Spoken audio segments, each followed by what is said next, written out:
Welcome, dear viewers, to a tale that blurs the lines between reality and the supernatural. Have you ever heard whispers in the dark or felt a chill run down your spine? What if I told you that one family's home became the epicenter of a terrifying paranormal phenomenon that baffled investigators and terrified the world?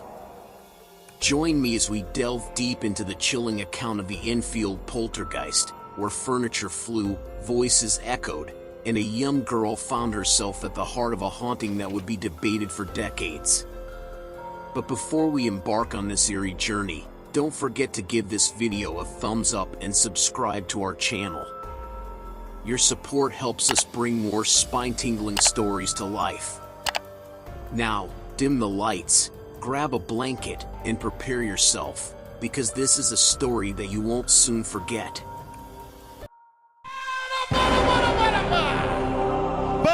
But before we proceed with the video, check out a message from my friend. Are you tired of managing multiple online accounts insecurely? With GoLogin, you create unique digital identities for each one. Protect your accounts and maintain your privacy by using different devices and locations with just one click. Organize your accounts with folders, statuses, and notes all in one dashboard, gaining control and clarity. And if you need help, rely on 24/7 support, always ready to assist you. Don't waste time. Come find out how GoLogin can transform the way you browse the internet. Click the link in the description and get started now.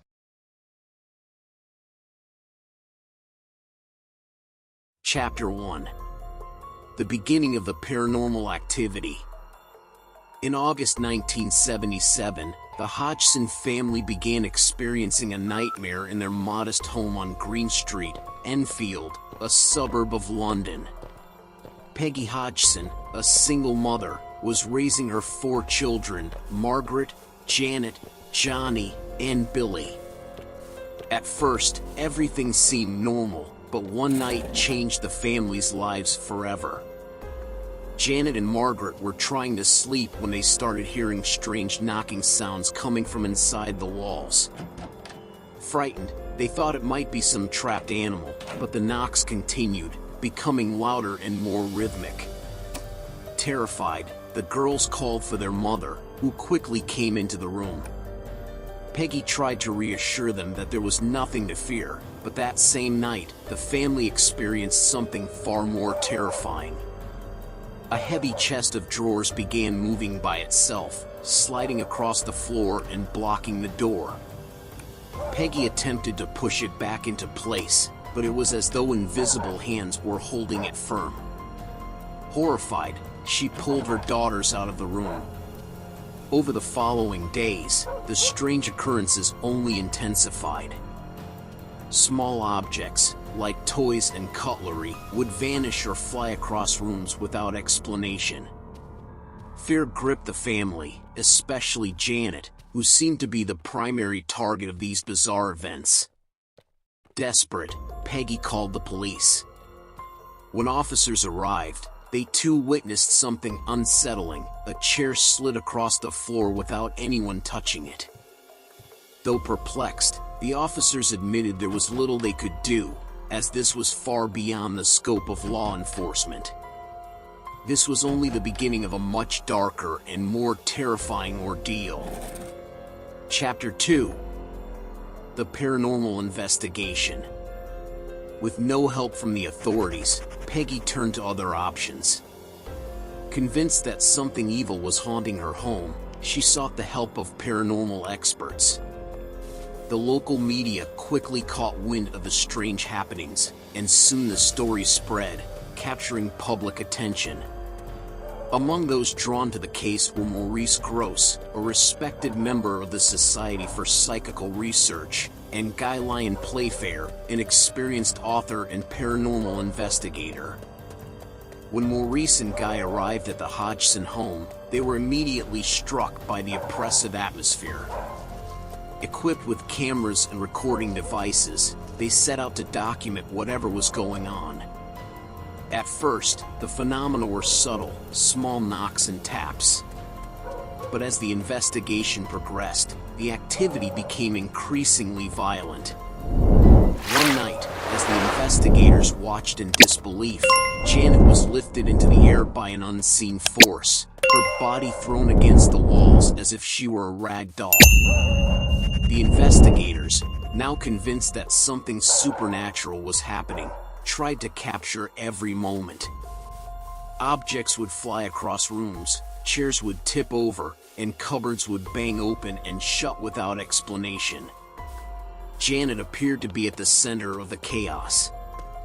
She began complaining of a constant presence around her, and it wasn't long before she started to experience something even more terrifying. She began speaking in a deep, guttural voice, a voice that didn't belong to her. This voice claimed to be a man named Bill Wilkins, who had died in the house years before. The investigators later confirmed that a man with that name had indeed lived and died there. The revelation made the situation all the more horrifying. Here I come. Want to take your videos to the next level and save time? Introducing Zeemo, the perfect platform powered by artificial intelligence to turn your ideas into amazing content. With Zeemo, you can generate automatic captions with high accuracy, translate videos into multiple languages, reach the world, cut podcasts seamlessly for social media, create short clips perfect for TikTok, Instagram, and YouTube Shorts, and even download any video you want from YouTube, TikTok. Ready to boost your content? Don't wait. Visit Zeemo now. The link is in the description or pinned comment. Create more, edit less. Zeemo, amazing videos, no hassle. Chapter 3. Janet's Possession. Janet, once a normal, playful 11-year-old girl, began to change drastically. She often fell into trances, during which she would speak in a voice that was far too deep and eerie for a child. The voice said it was Bill Wilkins, a former resident of the house, who had died in a chair in the living room. "I died here, in this house, right in that chair," the voice would rasp, chilling everyone who heard it. In one of these trance-like states, the investigators recorded the voice, which was unnervingly similar to that of an old man. It was far too deep and rough for a young girl to fake convincingly. But the strange occurrences weren't limited to Janet's voice. Physical manifestations of the poltergeist grew more violent. On multiple occasions, Janet was seen being lifted into the air and hurled against walls or onto the floor. Sometimes, she would wake up in different parts of the house, with no memory of how she got there. The investigators became increasingly concerned for Janet's well-being. They were convinced that something malevolent was targeting her, possibly attempting to possess her. The family turned to the church, seeking help from priests to perform exorcisms, but each attempt only seemed to provoke the entity further. During one such exorcism, Janet screamed in pain, as if being physically attacked, while objects were hurled around the room. As the terror grew, so did the toll it took on everyone in the house. Sleep was impossible, and every waking moment was filled with dread. Chapter 4. The Media and the Skeptics. As word spread, the Hodgson house became a media sensation. Journalists and television crews descended upon the property, eager to capture evidence of the haunting. Neighbors began reporting strange occurrences as well, claiming they had seen objects move or heard eerie noises coming from the house at night. However, with the media attention came skepticism. Some journalists and paranormal investigators began to question the authenticity of the events. They suggested that Janet might be fabricating the phenomena for attention or even using ventriloquism to produce the voice of Bill Wilkins. Despite the overwhelming amount of evidence, including photographs of Janet levitating and recordings of objects flying across rooms, the skeptics persisted. In one particularly chilling incident, Janet was filmed being lifted from her bed and violently tossed about the room. The footage was unsettling, but still, many refused to believe it. To the skeptics, it was either a hoax or a case of mass hysteria. Even though witnesses, including police officers and journalists, had seen the events with their own eyes, doubt continued to cloud the case. For the Hodgson family, these accusations were not just frustrating, but deeply painful. They knew the terror they were living was real, and they felt abandoned by those who could help. The haunting continued, each day bringing more fear and exhaustion to a family already on the brink. Chapter 5. The Escalation and Desperation. As the months dragged on, the haunting reached its peak. The poltergeist seemed to thrive on the family's fear and the media attention. The physical manifestations became more dangerous, with heavy furniture being thrown across rooms and Janet suffering frequent attacks.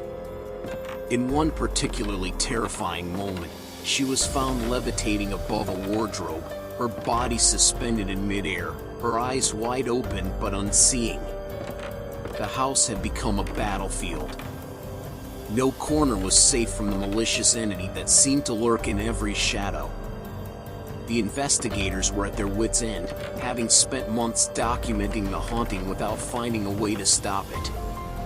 Even priests who had attempted to cleanse the house had been forced to leave, admitting they were dealing with something beyond their powers. Janet's condition worsened. The once vibrant young girl had become withdrawn, her face gaunt, her eyes hollow. She rarely smiled, and her voice, even when not in a trance, carried a tone of defeat. Peggy was beside herself with worry, her nerves frayed from the constant stress and fear. The other children also suffered, their sleep disrupted by the constant disturbances, their school performance deteriorating. The poltergeist had consumed every aspect of their lives. And with no solution in sight, the Hodgsons began to lose hope. Chapter 6. The Unexpected Silence. Then, just as suddenly as it had begun, the activity stopped. After nearly 2 years of terror, the paranormal disturbances dwindled until they ceased entirely. The house that had once been a hub of inexplicable chaos was now eerily quiet. The family, though relieved, was left with the scars of their ordeal. Janet, now a teenager, tried to rebuild her life, but the trauma lingered. She would later admit in interviews that she still felt the presence of something watching her, though the manifestations had stopped. The rest of the family also struggled to move on, haunted by the memories of what had happened. The Enfield case remained a topic of fascination for decades.